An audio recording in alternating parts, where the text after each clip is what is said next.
So you've finished writing this amazing novel, right? And now you have to edit it. Editing is probably one of the least fun parts of writing a novel, but it's also the most beneficial. I mean, first drafts are for hammering things out, but it's the edit which really makes your work shine. If you're here and wondering if you actually need to edit your book, you absolutely have to. And it's not just a simple pass with a spelling and grammar checker in Word and then off you go to the publisher. This is taking your book apart bit by bit and going, does this work? Does this work for the reader? Does this tell the story the best way I want it to? My name's Kat Clay. I'm a Melbourne-based crime and horror author, and I'm going to take you through today how to edit your novel. So the first tip I'm going to give to you today is to take notes while you write the book. So while I'm writing the book, I really want to hammer out a first draft. I want to just nail it out, do 3,000 to 5,000 words every day that I'm writing, and I don't want to get bogged down in the nitty-gritty too much. I mean, if there's a big plot point, then yes, I will take a pause and look back on it, but most of the time I just want to keep writing and get the words down, what I call getting the skeleton of your story down. So for me, I take notes as I write. I'll make a little note to say to fix this later or to look into this later. My next tip to you is to actually step away from the edit. You need to take time off from your manuscript before you edit it. So don't just finish the manuscript one day and then the next day go into, I'm going to edit this thing, because you need to actually take at least 4 to 6 weeks off the book to clear your head. You want to look at it with fresh eyes. So the first thing I do in my editorial process is what I call a mechanical edit. And that's using the tools that are available on my computer. So using Word, spelling and grammar checker, using Pro Writing Aid in order to do the heavy lifting on a lot of the easier changes in my manuscript. And so that enables me to have a fresh mind for the harder bit, which is more of the structural and character editing.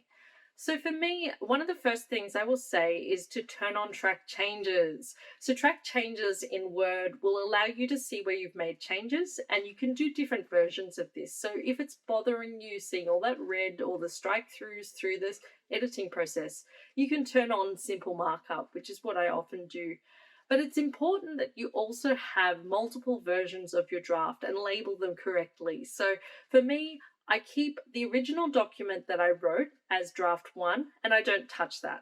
So I make a copy of draft 1 and save that as draft 2, and that's what I edit on. I don't want to edit the original, even though I probably could see the changes I'd made, because I want to know what I started with and eventually what I end with. And I go through this process multiple times. So every time I do a major revision, I save a new draft.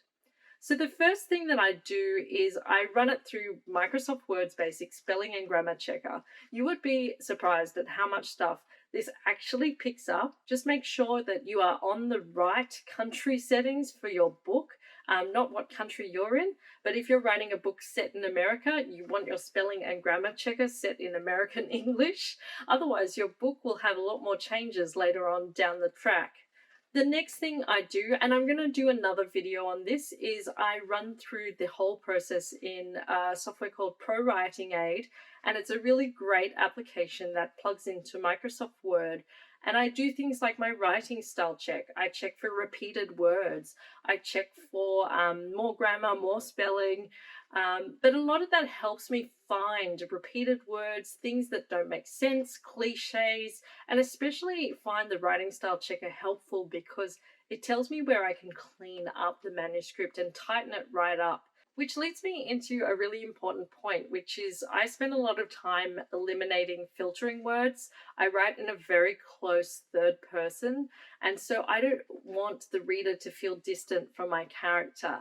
So filtering words are those kind of words that make you hesitate, like he thought, or she heard, or they looked. And they actually slow the reader down, especially in terms of that closeness to the character. So I actually manually search for these words in the manuscript and go through and try to delete as many as I can. The other thing I go through and delete are my little tells. So I often use the words of course or kind of, And then I realized that in reading it, I've used them too many times. And Pro Writing Aid and other software can really help you identify those kinds of words and help tighten them up from the manuscript. So once you finish that mechanical edit, the hard task begins. This is all your structural editing, your character editing, where you really pull things apart.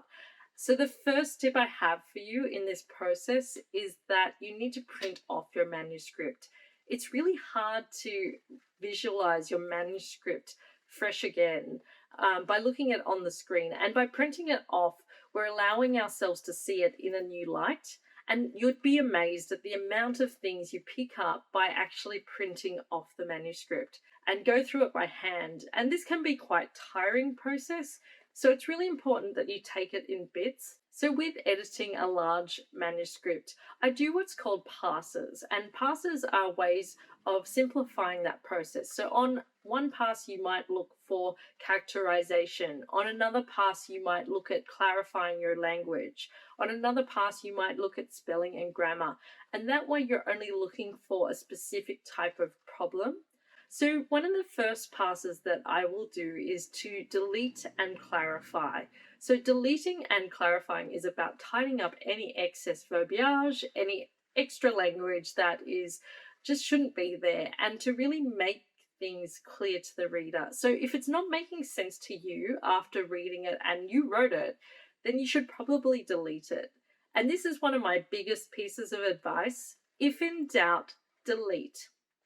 Think about, is this necessary to the scene? Does this make sense for the reader? Can I express this in a way that is simpler and makes more sense?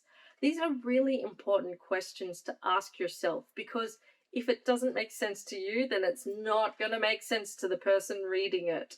Now, I don't do a lot of structural editing myself because I spend 3 months plotting my novel before I even write it. And so that's really important to me to spend the time early so that I can save time later in editing my novel.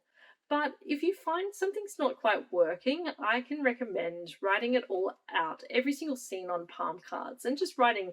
It doesn't have to be fancy. It could just be like, Bob goes to the shop and a brief note on what happens in that chapter, and lay it all out on the floor.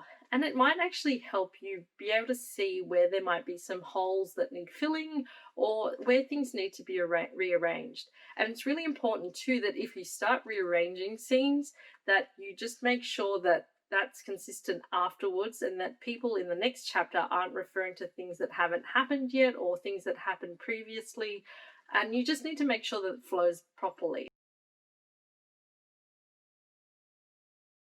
So when you're tired from all this editing and you can't see the forest from the trees and you want to throw your manuscript in a trash fire and burn it, that's probably the time you should be showing it to people. This is the time where you get beta readers. Now, beta readers are people who will read your book as a first pass and to say what they liked or what they didn't like about it. And especially what I find really helpful is when they tell me what was confusing about the book. Beta readers don't have to be other writers. I get writers and non-writers alike to read my books because it's really important to know what a reader will think, someone picking it up off the shelf and reading it at home. So that's an important thing to remember. Now, I'm going to do another video on how to find beta readers, but I've got some from my writing group. I also inflict it on my poor relatives. But it's really important that they understand what you're trying to achieve with the novel, but that also you're willing to take their feedback on board.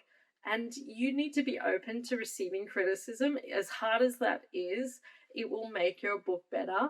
And I know it sucks getting feedback that someone maybe didn't like your book, but just take it on board.